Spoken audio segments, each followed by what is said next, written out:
Salut à toi, passionné d'histoire et d'identité polonaise. Aujourd'hui, je vais te poser une question. Quel est le point commun entre une petite brique en plastique colorée et des valeurs comme la solidarité, l'ingéniosité et la patience?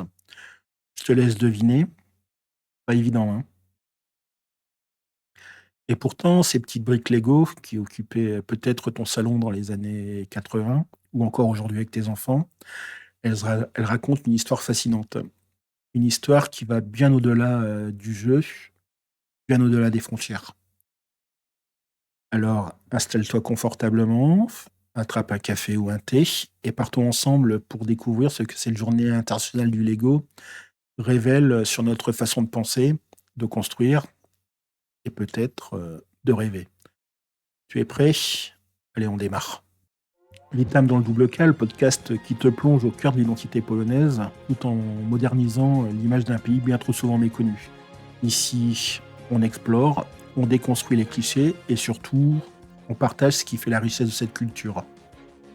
Abonne-toi dès maintenant pour ne rien rater, car ensemble, on construit une véritable communauté autour de ces valeurs universelles. Ah, et si ce podcast te plaît, un petit like ou un commentaire sous la vidéo serait comme une brique Lego de plus dans notre grande construction collective. Merci à toi. On va revenir un petit peu en arrière. On est en 1932 au Danemark.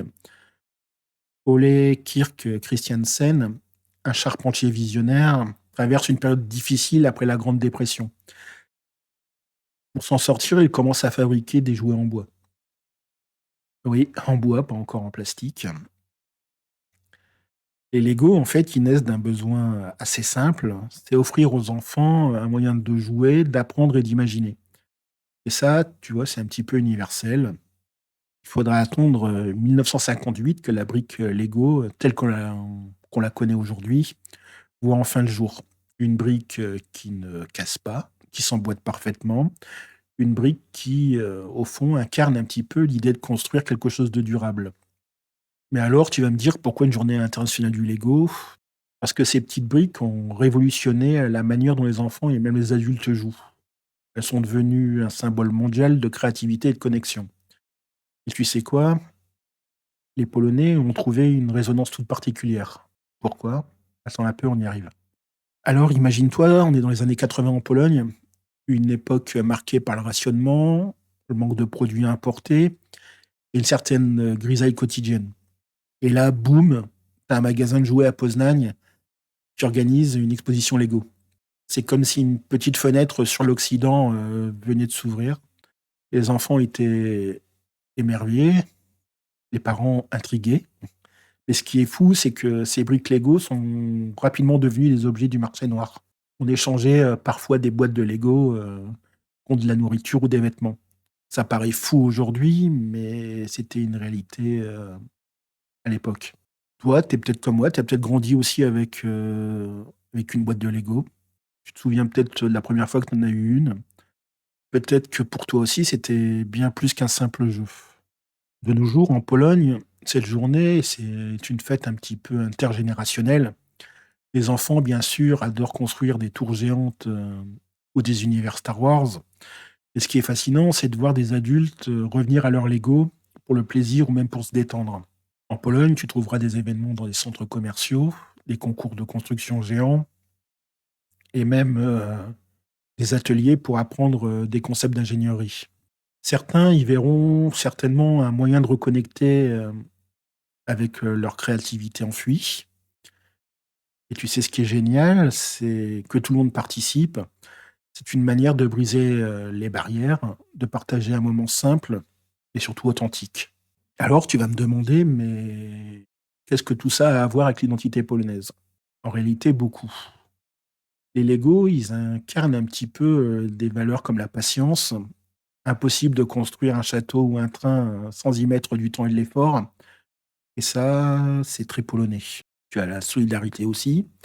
Construire, c'est toujours mieux ensemble. Et enfin, l'adaptabilité. En Pologne, on sait s'adapter, même dans l'adversité, un peu comme avec ces briques où chaque pièce trouve sa place. C'est une belle métaphore, tu trouves pas? Construire une société, une communauté, brique par brique, malgré les défis. Ce qu'il faut retenir, c'est que ces petites briques Lego nous rappellent que tout commence par une base solide et qu'avec un peu de patience, de créativité et d'entraide, on peut construire des grandes choses, que ce soit un jouet ou une communauté. Alors la prochaine fois que tu verras une brique Lego, pense à ça. Et si c'était un symbole de ce qu'on peut accomplir ensemble.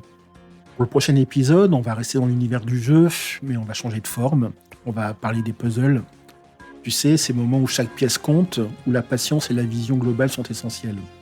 Si tu veux comprendre pourquoi les Polonais adorent ça, ne manque pas notre prochain rendez-vous. Abonne-toi. Et je te promets que tu ne verras plus jamais les puzzles de la même façon. Je te remercie de m'avoir accompagné dans ce voyage dans l'univers du Lego et de l'identité polonaise. Si ce podcast t'a fait sourire, réfléchir ou rêver, abonne-toi, mets un petit like et partage autour de toi. Chaque action, aussi petite soit-elle, aide à construire cette belle communauté. On se retrouve très vite et d'ici là, continue de construire quelque chose qui a du sens pour toi. Je te souhaite une très bonne journée. Miegonia, à demain, do jutra, à très bientôt, do zobaczenia.